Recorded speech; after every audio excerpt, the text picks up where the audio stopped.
Hello and welcome to Higher Thinking on Higher Ed. I am Charlene Carrington of Content Strong Communications, the communications and marketing partner of choice for universities, colleges, and nonprofits. Today, I am excited to continue diving into the trends and the challenges encountered by leaders, no matter if you're in communications or marketing or enrollment or whatever, but in higher education. And I am so honored to welcome Dr. Eric Gumm to the hot seat today. Eric is the Assistant Vice President for Academic Affairs and University Registrar at Abilene, I almost said that wrong, Abilene Christian University, bringing nearly 3 decades of experience in student success and first-year programs. Known for his student-centered leadership and dedication to curricular development, Eric is a trusted educator and administrator committed to building transformative pathways for learners. Thank you so much for bringing your expertise to this conversation. How are you doing? I'm doing great. Thanks for welcoming me and having me in. And I appreciate the language of the hot seat. Hopefully, it'll be a fun conversation. It will be a fun conversation. These conversations are always fun. Um, so my first question is always really, really simple, really easy. Situate me a little bit. Tell me a bit about your role, how it fits into the institution's broader academic and strategic direction or vision. Sure. Yeah. So I've been at ACU for starting my 29th year. And Oh, so wow. I've seen a few things over time. It's always fun to go to meetings and look around the room and realize that not only have you been here longer than the people in the room, but Everyone. sometimes you taught some of the people in the room. So Oh, that's wow. entertaining. That's nice though. But it's really interesting to see. So the role I'm in right now as Assistant Vice President for Academic Affairs and University Registrar is one that really is about, I guess, 3 years old. So Okay. ACU has grown a great deal over the years. We're nearly 120 years old, and so it's been around for a long time. But about 10 years ago, we opened an online campus. Okay. It's kind of a funny phrase to say an online campus, but we actually have a physical facility in the Dallas Metroplex that we also house that unit out of. And so as they have grown, we have almost reached parity in terms of headcount of enrollment between our Abilene and our online campuses. And so, therefore, a lot of my work is what we call the ACU system. So it's coordinating the policies, the curriculum, the procedures between those two campuses on the academic side. And Right. so that role has allowed me to really see a whole different set of students and how to work with those students. I teach on both sides. So I teach residential undergrads, I teach online grad students. And so that has also been really great to be able to see, okay, where are we at in higher ed? Where are we going as an institution? Where's higher ed going? And that way have a better handle on kind of the influences that are affecting different kinds of learners in our current higher ed system. I think even the language you've used there is different and one that I don't hear often. A lot of, institutions will tell me, "Oh, we're doing online stuff. We're offering online courses." You've used the word very specifically online campus, Yeah. which I think is really interesting. And tell me a little bit about why that is. Is that because you're really trying to create like an online, still try to uphold that campus life experience, even though they may not be physically at your flagship location? Is that kind of what you're doing there? And what's different about your online campus and some of the other institutions? Yeah, so that's a great observation. For us, we try to be really intentional to not create something different, but yet to create something different, right? Right. So we want it to be the same institution. We want students to have the ACU experience when they're learning online, but we're looking for a student profile that's different, one who can't just relocate to Abilene, someone who is especially a working professional, working adult who is wanting to have an ACU experience but can't be here. Well, they didn't want just a convenient experience. They didn't want just an online degree. They wanted an ACU experience. So we've been very intentional about, okay, how do we have a campus in both locations? How do Right. we have a faculty that's in both locations, right? So our online faculty, we work really hard to create community, to create connection in this, not in the same way that we do residentially, but in the same spirit. And so the Right. types of things that we expect from our student experience, which I mean, we are a unapologetically faith-based Christian institution, and so we don't want that to be our residential students' experience, but not our online. And so a campus that's online has to address that differently, but it doesn't mean you have to be less than what your residential institution is. And so that's a constant conversation. Our leadership at the system level and at the campus level prioritizes that. They talk through that. We spend the time that's necessary for that, which does mean a lot of meetings, but it also is a great opportunity to make sure that we don't get too far from one another. And it's been really Right. great to see as our online campus has matured, they have stabilized, and they've also, the conversations back and forth between the campuses have drawn our residential folks who might be tempted to keep doing things the same way to innovations, but also have created a stabilizing effect, which not every online institution has the benefit of being able to have Right. that balance point. Right. And I think that in itself is a good point, and it leads me to my next question is this idea of some of the bigger shifts we're seeing kind of across the board. I mean, even this idea of shifting to online was a big shift, I think, for kind of traditional institutions, especially institutions that have been around for as long as yours has, for a long time. And I think it really speaks to kind of the definitely the climate of people want things when they want it. They want to be able to design their own everything, right? They want to be able to design their own learning experience specifically. Um, Tell me a little bit about that. Some of the other shifts, I guess, that you're seeing in terms of the entire climate, in terms of higher ed and as a sector, and how that's impacting your role. Yeah, so that's a good question. The first thing that I think of, maybe not in priority, but it happens to be the first thing that comes to mind, is the conversation about, okay, what kind of credentials are relevant in higher Right. ed? Right. What are people looking for? What are industries looking for? How do we bridge that information gap there? So, I mean, we're a historic institution, bachelor's, master's, doctoral degrees, okay, but also, okay, certificates are a very common conversation for us now about, okay, what are smaller credentials than a bachelor's degree or a graduate degree that are relevant, that students want, that are actually valuable for them and value added for their experience. And then that leads us down the road of, okay, well, what is a micro credential, and how relevant are those? There's a lot of conversation in higher ed right now about, okay, what is the lowest level, if you will, of a credential that's usable, and how much are those addressed by higher ed institutions? How much of those are addressed by other entities? And for us, we want to make sure that we're not trying to chase the latest trend, because we know that that's a challenge for higher ed institutions. We're not the most nimble, we're not the Right. fastest, but Right. also how do we not ignore what our students' needs are? And so that's led us to some ways that we're trying to be responsive, but responsible with the resources that we have in the role. We can't solve all the problems in higher ed, but higher ed can be a key player for companies, for industries, for individuals as they're trying to bring the right kind of credentials together. And then that leads us into, okay, so how do you use technology, right? So what role does Yeah. technology play in all of that? One of the things that we see, and I think you and I've talked about this before, is that we're going through a system change, right? So an ERP move from one system to another, including our SIS, our student information system, that's a huge lift. That project alone on the SIS side is a 3-year lift for us. And Right. why would you do that? Well, because where we're at right now isn't allowing us to address the needs that we see for students. And it's therefore causing us to have to spend more of our people time dealing with things that we don't want to. We want to be able to use technology to then allow us to focus on the students. And that's what I think a lot of higher ed is wanting to do is we can't keep hiring more and more people. Right.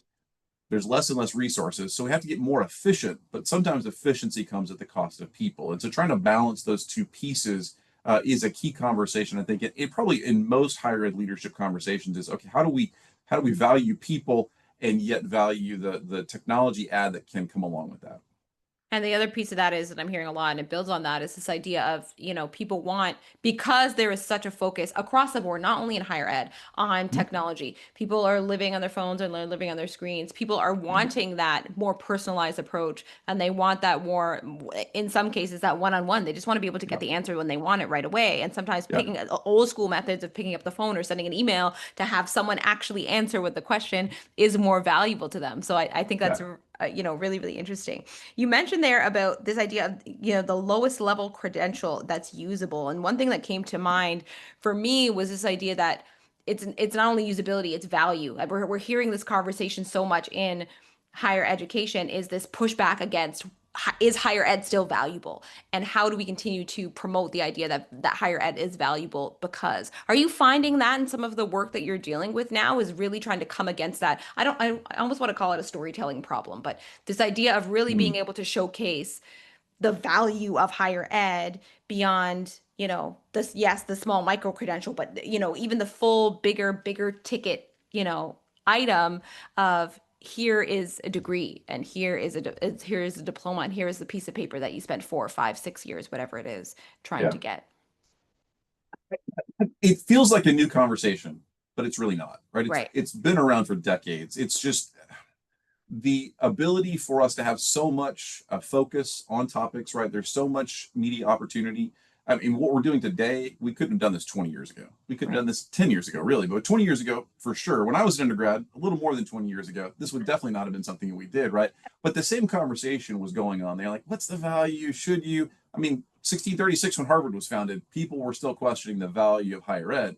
Right. The difference today is there, it's not just yes or no, it's higher ed or something else. And I think that's where the conversation has changed. And for us that are in higher education, we have to acknowledge that there are places where that's a great question to ask. And there are places where we may have to say it's actually better to let industry handle those pieces, right? They're more nimble, they're closer to the work.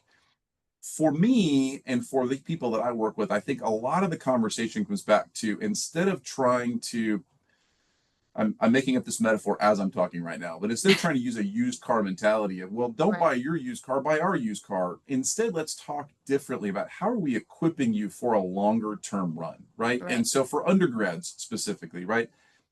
A 4-year degree, wow, I could just go do a 6-month boot camp and then I could get a job. Okay, that would give you a skill, a set of skills.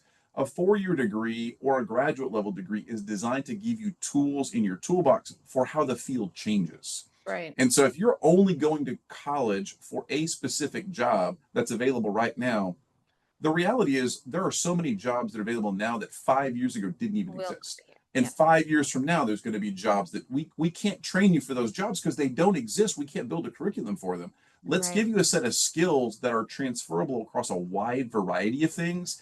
And then from there, you have the ability to apply those. You can come back and get different ones. You can retool as you need to. And that's part of the storytelling that we need to talk more about. I think you're right. We do have a storytelling problem in the sense of we've gotten down to we're doing used car sales comparisons, price Mm-hmm. comparisons, and it's more of a value comparison, right? You buy one kind of vehicle versus a different kind of vehicle because of the value you get from that. Yeah. And it's not that we abdicate that, well, we can't serve other people, but we have to have a value proposition. And there may be some other folks who can serve specific skill sets a little bit more nuancedly or a little bit more robustly than higher education can, to be honest. To be honest, and I think that's certainly what a lot of higher ed institutions are facing right now is this idea that, or the reality that they're not able to be as nimble as, let's say, a business is Yeah, able to be as nimble yeah. because of the infrastructure and the amount of people, and there's boards and there's senates, and you got to get approvals, and the process can really kind of weigh it down. From the outside, people don't understand that and don't see that and don't know why that's what's weighing down a lot of institutions and their ability to do things. Well, and I think the other piece to it is people see that and they go, "Wow, you just aren't responsive." But we Mm-hmm. also we might not be as quickly responsive, but we want to be responsible, right? So Yeah. we don't want to move too quickly and then sell, if you will, a curriculum to a student that's less developed, hasn't been vetted as well, and then well, we gave it to you, but we didn't have time to do our due diligence. In our culture, time is a valuable commodity, but it's Yeah. one that we don't always perceive it's valuable, Right. right? And so people want speed, but speed doesn't always come with the equivalent quality that goes with it. And that's the tension that we live in culturally, right? I always tell students like a microwave is way too slow for us. We want something faster like that. We don't have the patience anymore. Right, right. Speed does not equal quality. I think that's so, so, so true. Yeah. Um, and as you were talking about that, I was thinking about, I mean, definitely that's a challenge across the board for all institutions. What's kind of your biggest challenge for you guys right now? And that could be beyond that.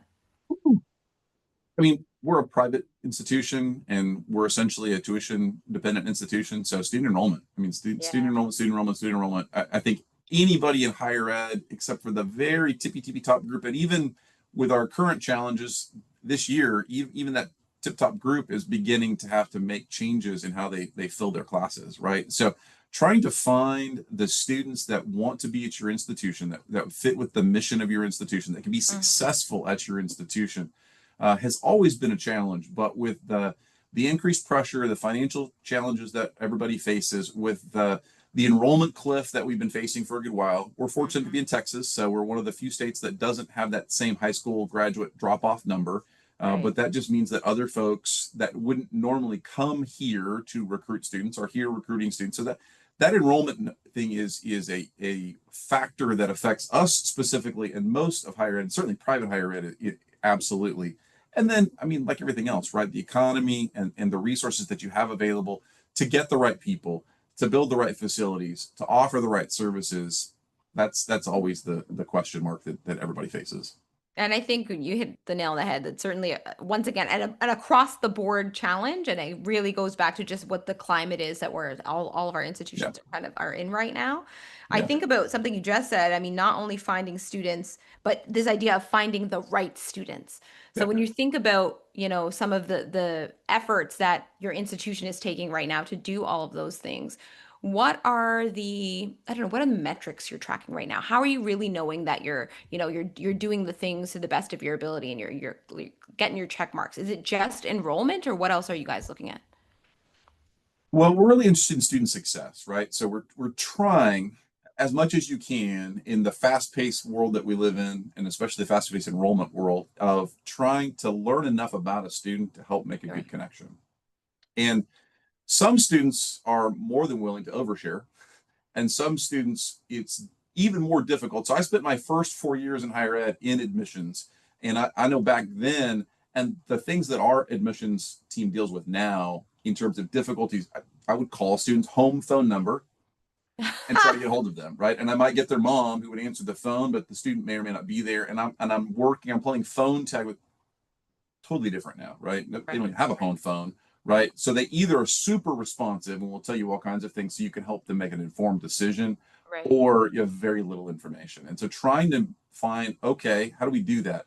One of the keys for us is that storytelling piece. One of the keys for that really is trying to get students on campus. The students who will come and visit campus, we have historically found make better decisions as it relates to whether ACU is a good fit for them. And I think that's true probably for a lot of institutions. Once you can see the tangibility of the campus, a video tour is great, web pages are awesome, Instagram is fantastic, but a student who can actually come interact with the other people that are going to be there, especially for a primarily residential focus campus like our Abilene campus is, that's going to be really important. For our online campus, in terms of what we're seeing there, is trying to find students who have enough. I want to say self-confidence. That may not be the right way of looking at that, but a Right. lot of our students that we work with that are in the online space are students who have not been successful at one or more institutions previously, Okay.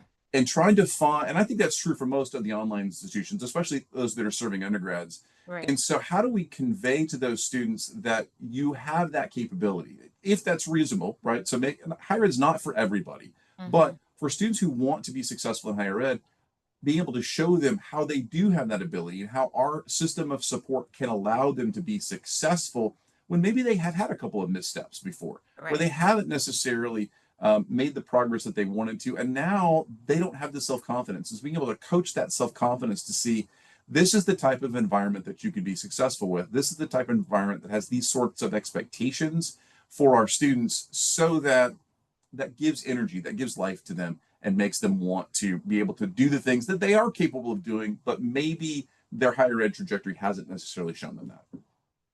So, thinking about all of what you just said, which I think is such a really good point, what are you looking to do over the next few, I don't know, 6 to 12 months? What are some of your big goals or your big priorities right now in your world? Institutionally, we're really interested in continuing to grow our residential undergraduate enrollment. That is a key part of our identity and who we are. And Right. with some of the things that have affected higher ed enrollment over the last 8 to 10 years, we're not where we like to be. We are up the last 2 years. That's good. We'd like to see some growth there of students who fit well, because if you Right. bring students who fit well, then they can be successful, retain, and graduate. At the same time, we love our online campus's ability to find programs that maybe we wouldn't have the faculty that would relocate to Abilene, that we can actually meet student needs. So we're trying to see, okay, where are there needs for the students who want an institution like ACU, but they want to be able to go into this field or that field. For example, ACU has a long history in the health sciences, Right. but this year is our first year with a biomedical sciences degree. Not because we haven't done pre-health for decades and decades and decades, but the market really wants to see certain things. And so addressing, okay, let's demonstrate to you how you can be successful. Here's the degree we want. Healthcare administration is one that we've developed online, because that's a huge field that people have needs, and people who come to an institution like ACU who are very people focused, very service oriented. Healthcare is a fantastic field to go into in that regard because it's a way to really serve people, but you have to have specific skills. You have to have specific degrees and credentialing and preparation for that. And that goes back to what I was talking about before, but you really need a set of tools in your toolkit because healthcare is going to look different 10 years from now than it does Yeah. now. And if all we're training you is the systems now, that's not going to help you. So balancing those pieces together is really important for us to make sure that when you come and become part of our institution, and I assume most other, at least private schools, are really focused on that it's a long-term relationship. That Right. we want to be able to help you. And ideally, if you come get a bachelor's degree, maybe down the road you'll get a master's and possibly a doctorate later. We want those things to be logical. And if in order to do so, we have to have curriculum that connects to actual needs that are there.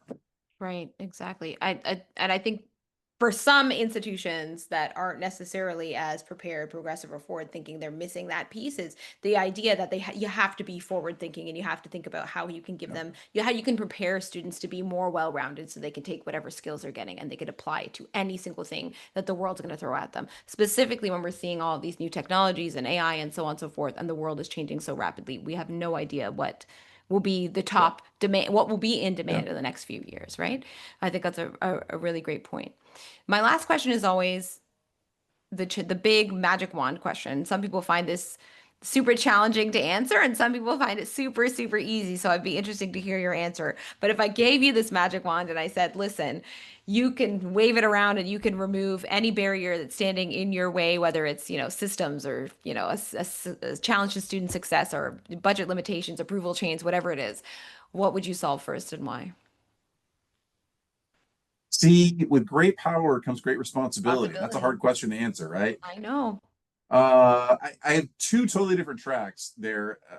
Tell me The both. quick one I would say is creating greater financial resources for students to make decisions about institutions not related to The money. the Oh, cost, right. right? That that is a pie in the sky type of experience, and that's always been true. On the other side, the thing I think about, and it's not just because we're going through a software change, but because so much of the work that we do in higher ed is technologically based anymore. Even if you're Right. delivering all of your content in a regular classroom face to face with students in that way only, all of the back end pieces are technologically related. And Hmm. one of the things that I see, fair or unfair, I don't know if my critique is fair or not, in the higher ed software space, if you will, I've seen a lot of consolidation. I've Right. seen a lot of private equity come in, which isn't necessarily bad because it brings resources and it brings a different perspective, but it also brings a very short runway for profits. Right. And I've seen in my experiences and with other colleagues as I talk about the systems that they're using, there's less investment in the systems as it relates to listening to practitioners and bringing in things that will actually benefit the work, and more of an interest in purchasing other products, adding them to it, and then increasing the pricing structure. And with finite resources dollar wise, we have a difficult time getting all the technological pieces at institutions that we would like. So I guess a magic wand would be either a standardized interface for technology, not necessarily everybody's using the exact same system, but that they interface well together and that they are connected to the people who are actually practicing the work without having to have an add-on fee. I mean, we live in a subscription-based economy, right? I Where, know. instead of having a TV that you watch, you subscribe to this, that, and the other, and you watch it in different ways. So I don't want to sound like a Luddite in some ways, but I would love to see technology that sort of serves students well, but that's consistent and connectable, and that doesn't require quite as large of an investment of the resources of the institution, which means that anytime you need to make a change to be responsive to students, it's a significant capital investment. Right. I think, and you know what? I didn't get a chance to ask you this earlier, and I think we talked about this during our first meeting, how many ever weeks or months ago, is that you were doing that significant move from one technology, I want to say Banner to Workday or whatever it Yeah, was. You can tell that's me right. what's right. You know, maybe before I let you go, tell me a little bit about some of the, I don't know, biggest surprises or lessons you've learned from that I want to say 2.5 to 3 year transformation. You tell me how long it's been.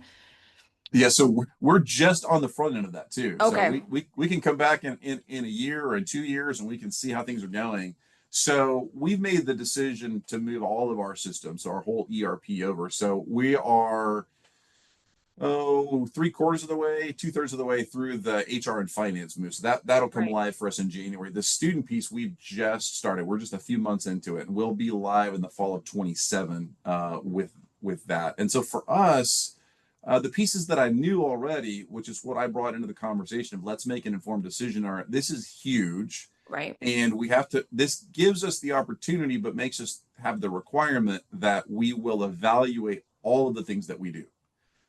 And you have to have the time to do that, right? And when I say all the things that we do, I mean our policies and our practices. So Right. how do you do the things? How many people touch each thing? Why is that? Is that because that's necessary? Is that because that's what the technology that you have right now can handle? And so that doesn't surprise me, but that's still the big rock that's out there that we'll have to deal with. Some of the pieces that have surprised me are some of the things that I have really wanted technologically or reporting wise in our current and previous systems that is just, it's built in, right? Right. And so that's where you're like, can we start tomorrow? Because I really want that. And then there are other things that we've been functioning well in a current system, making certain approaches work. And when we have conversations with our consultants to onboard here, they're like, yeah, you really can't do that. And so it creates, you didn't anticipate some of the things that you can't keep doing, or you have to trade off and do them manually. And I think that's the truth for software systems, right? Is there's no one magic bullet. If there were, everybody would be using a singular system. And so we all have to evaluate, okay, what are the things that are of most importance to us? And then you make that decision based on what you can afford from an investment perspective. So for us, I'm like, okay, how much time did I really commit? I mean, how many hours a week can I actually put into the conversation and still remain student focused? And for me, that's really important. I still teach. Most registrars aren't in the classroom. I still teach students. I'm still engaged with different groups. And so how do you balance all those pieces is one of the biggest challenges, I think, for this onboarding for us. It's proven to be true for our HR and finance folks who've been, their period of time to work on that was a year, really a bit less than a year. So it was a really Right. intense work period for them. And do you find this is I swear this is my last question to you. Do you find that it's difficult to specifically when you're dealing with an institution, you're looking inside, and there are definitely, I'm sure, people who are resistant to change and resistant to trying something new and resistant to a new process. I'm going to leave that there. But do you find that it's difficult to sell that story even internally? And what is it that you're using to kind of uphold, like this will be the end, like once we do all of this, this will be the wonderful pie in the sky ideal end result that we've achieved? What is that thing? Oh man, how long do we have for that? So I know. that's a really great question. And so for us, we've been on Banner since 2000 or 2002. So 2000 for the system itself, 2002 for the student system. Right. I have an employee who is here in my office when we converted from our old system to Banner. I was here when we did that, but I wasn't in this office. And so we've got people around campus who were like, I remember the last time we did this. And that what's really interesting is see what comes after the comma there. What do they say next? And I don't want to do that again, or I'm really glad we're doing something different, or I'm really excited. There's a different fill in the blank that you can have there. How do you convey that? So change management is an important part of onboarding with Right. any new software system to be able, but I think the key for me is we've got to set realistic expectations. Yeah. I've fallen for some of our software salespeople for different systems in the past. And then when the reality showed up, you're like, this is not That's what that not software it. salesman told me. Like, lying is almost true, but not quite. And so for me and for my team, and I think for our institution, we've tried to be both super positive because it is a positive change for us, but also realistic and not saying this is going to solve all of the problems. It's Right. not going to, but to identify here are the specific things that we've seen pain point wise in specific offices to say, we know it's going to address these specific things. It probably will bring up other things, but that way people know, okay, I know what I'm getting out of this. Right. Trying to be intentional about that communication. And then what I've also shown my team and the folks who've been around for our last conversions, how much better framed out we've made this. So when you're going to make a significant change, you have to communicate about it. You have to have people who can come in and support you from the outside, but you also have to you have to have a plan to carve out this space internally to help it be successful. We have not necessarily done that as an institution before because of the money. We don't have the money, we don't have the time, we're just going to make it happen. This time we've been intentional in doing so. And I believe that is a key framework for us to be able to internally market it to ourselves and communicate about it. And as a result of that, to our students being able to show, Right. okay, there'll be a little bit of a change. Things are going to look a little different. For our students, number one, they don't deal with it as much. And number two, it looks like it should look, right? It looks like a 21st century look and not a 20th century look. So they're all on board with that. But employees who have to deal with the back end side of it, they want to hear more words about, okay, what is this actually going to do? How is this actually going to, if not make less work, how is it going to not make more work for me? Right. That's it. How is it going to not make more work for me? I think that's probably the key factor there, the key sales pitch. Well, and also, like, how does it not make too much less work for me because I want to remain employed, right? I That's the want to other still thing. be Is people go, here. well, Yes. technology is going to take my job. AI is going to, Yeah. okay, but we're gonna shift where you spend your time to find the exceptions that now we only find when there's a problem. Right. We're gonna actually audit and address things as opposed to spending all of your time just processing. Right. What a balance that is. Thank you. Thank you so much for sharing your time and your experience. Is there anything else that I neglected to ask you that you really thought was important to mention before I let you go? I would say the one area that I didn't talk about a whole lot is first year students and kind of that Right. onboarding piece. I think that's a really important place that institutions want to make an investment. We just celebrated the first 15 years of our current first year seminar course. We call it Cornerstone, Okay. and so we just started our 16th year of it, and it's one of those things where we've identified 15 years ago, really 17 years ago, as we put things in place what's really important to us for onboarding students. And I think that's an important messaging place for institutions is to know who do you want your students to be when they graduate? Right. What places do you want them to encounter that with? And start with that end in mind, that Stephen Covey type approach of beginning with the end in mind and making sure your students know what that can be. That's been really important for us in terms of being able to help students be successful and get the most out of their experience at the undergraduate level specifically. We don't have an equivalent to that in the doctoral programs or in our master's programs, but for undergraduate students, that's an important piece that I think from a communications perspective, honestly, from a marketing perspective, in terms of what's the environment, what's the experience gonna be like, that's a place where students can hear those things that they heard when they were being recruited, then they actually turn into reality and they translate into the curriculum and the student experience. And what I think is so valuable about that is that you if you're able to successfully translate that into their experience, they will go out and they will be the ambassadors for you later Yeah. on, right? Like Yeah. that's how the whole process works full circle, if it's working correctly. If it's working correctly. Exactly. That's the goal. That's the goal. That's the Yeah. goal. That's the goal. I'm glad you did get a chance to mention that. Thank you, Eric. Thank you. Thanks for your Absolutely. time and your experience and your perspective. It's been such a thoughtful and generous conversation as always. To our listeners, our watchers, I hope the episode sparked some ideas, affirmed your own experiences, or helped you see a challenge in a new light. If you're a leader in higher ed and you want to contribute to this conversation, I'd love to hear from you. The truth is, these conversations aren't just talk, they're the start of ideally a shared roadmap for the future of our field. So let's get to work. Thanks so much again, Eric. Thank you. Have a great day. Let's appreciate Thanks. it.